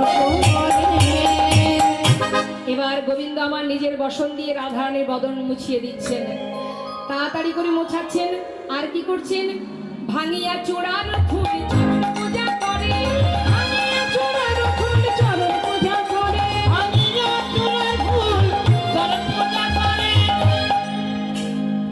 ললিতা মুচুকি হাসে কুণ্ডলতার আড়ালে, ললিতা মুচুকি হাসে কুণ্ডলতার আড়ালে, ললিতা মুচুকি হাসে কুণ্ডলতার আড়ালে, ললিতা মুচুকি হাসে কুণ্ডলতার বাঞ্ছা আড়ালে। কল্পতরু ভগবান সকলের বাঞ্ছা পুরাবে বলে কল্পতরু ভগবান। ললিতা সখী হাসছে মৃদু মৃদু আর বলছে, হেই মা তা জানে না, হেই মা তা জানে না, হেই মা তা জানে না, হেই মহিমা তা জানে না, পুরুষ নারীর চরণ সেবা করে, হেই মা তা জানে না। হে নারী সেবা করে, হেই মহিমা তা জানে না। পুরুষ হয়ে নারীর চরণ পূজা করে, হায় হায়, হেই মা তা তো আগে কখনো দেখিনি। আর কি করলেন মা? এবার ওই প্রভাস নদীর থেকে জল এনে রাধারানী চরণ ধৌত করছেন গোবিন্দ। আনিয়া প্রভাসের জল চরণ ধোয়ালো, আনিয়া প্রভাসের জল চরণ ধোয়ালো। কথা দিয়েছিল যেদিন চরণ ধৌত করবে রাধার সেই দিনই প্রভাস উদ্ধার হবে। গোবিন্দ দাসী কহে, প্রভাস তীর্থ যে হইল, গোবিন্দ দাসী কহে, ওই রামকৃষ্ণ ভগবানের প্রভাতীতে হইল। বাঞ্ছা কল্পতরু ভগবান সকলের বাঞ্ছা পুরাবে বলে। সখীরা সুন্দর করে মালা গেঁথেছেন, ফুলের মালা। তাড়াতাড়ি করে মালাটা নিয়ে কি করলেন? রাধারানী হাতে দিলেন। গাথিয়া মালতির মালা রায়ের করে দিল, গাথিয়া মালতির মালা রায়ের করে দিল। রাধারানী কি করলেন? বধুর গলায় পরাইয়া বামে গাড়াইল, বধুর গলায় পরাইয়া বামে গাড়াইল, বাঞ্ছা কল্পতরু ভগবান সকলের বাঞ্ছা পুরাবে বলে কল্পতরু ভগবান। রাধা গোবিন্দ যুগলে দাঁড়ালেন, সবাই যুগল হেরে দর্শন করুন যুগল। রাধা গোবিন্দের যুগল দর্শন করে সখীরা সবাই যুগল হেরে যুগল গুণগান গাইতে লাগলেন। জয় রাধে রাধে বল বল কৃষ্ণ কৃষ্ণ বল, রাধে রাধে বল, কৃষ্ণ কৃষ্ণ বল, বল রাধে রাধে বল, কৃষ্ণ কৃষ্ণ বল, রাধে রাধে বল, কৃষ্ণ কৃষ্ণ বল। রাধে রাধে বল, কৃষ্ণ কৃষ্ণ বল, রাধে রাধে বল, কৃষ্ণ কৃষ্ণ বল। বল রাধে জয় কৃষ্ণ, জয় রাধে জয় কৃষ্ণ।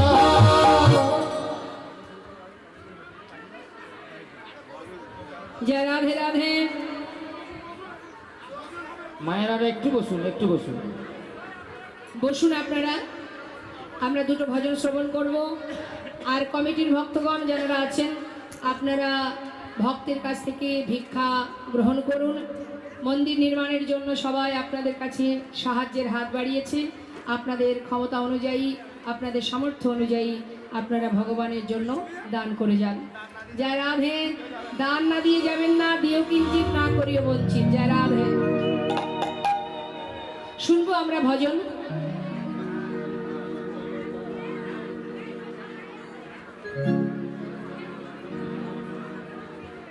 হয়ে গেল।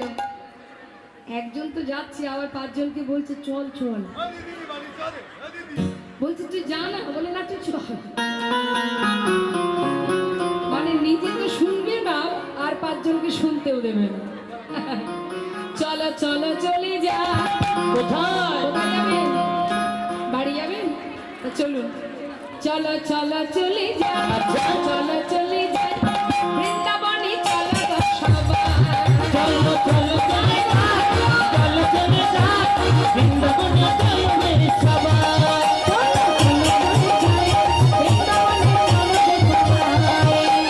শ্রীমতীর সাথে লয়ে, শ্রীমতীর সাথে লয়ে হরিতে গেছে কানা।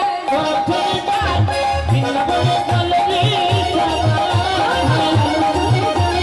বৃন্দাবনে চলো গে সবাই।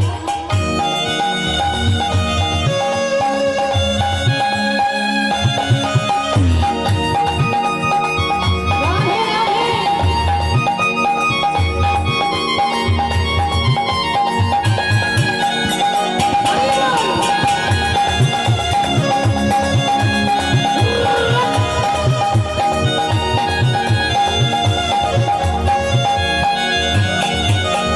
বসন্তীর লাগে বরন্তীর ধারে মনে।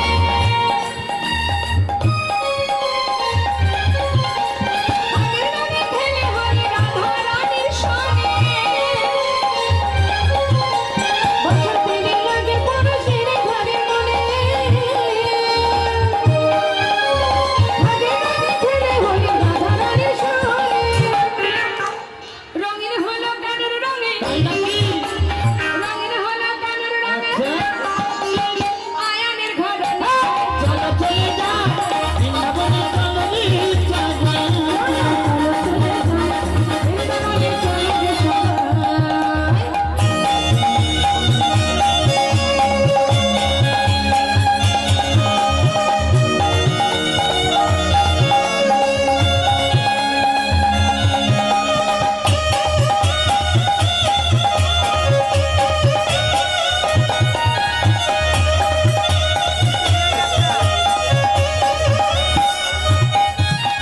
কেমন খেলা খেলে আমার মদন মোহন, মদন মোহন প্রেমের রঙে রাগায় হয় অবলারি মন। কেমন খেলা,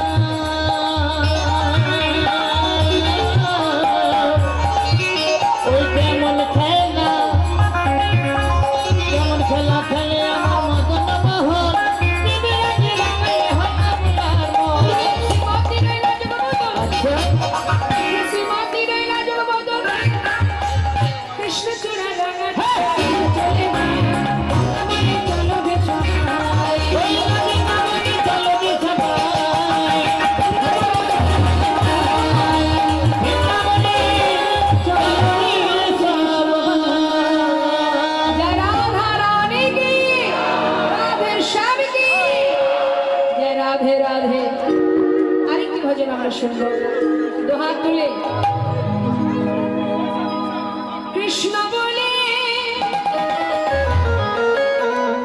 বাহু তুলে এসো না ভাই, হরি বলে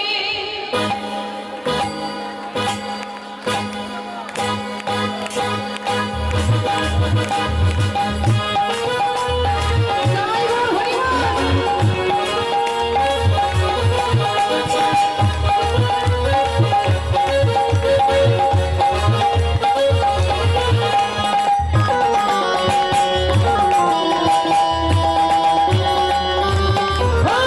কৃষ্ণ বলে বাহু তুলে, এসো না ভাই, হরি বলে।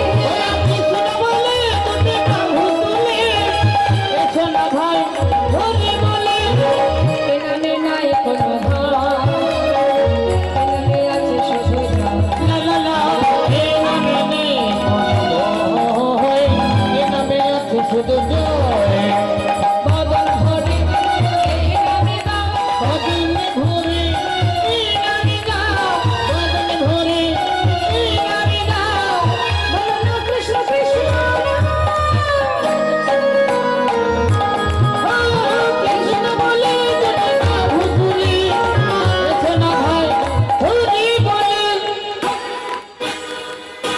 সবাই মিলে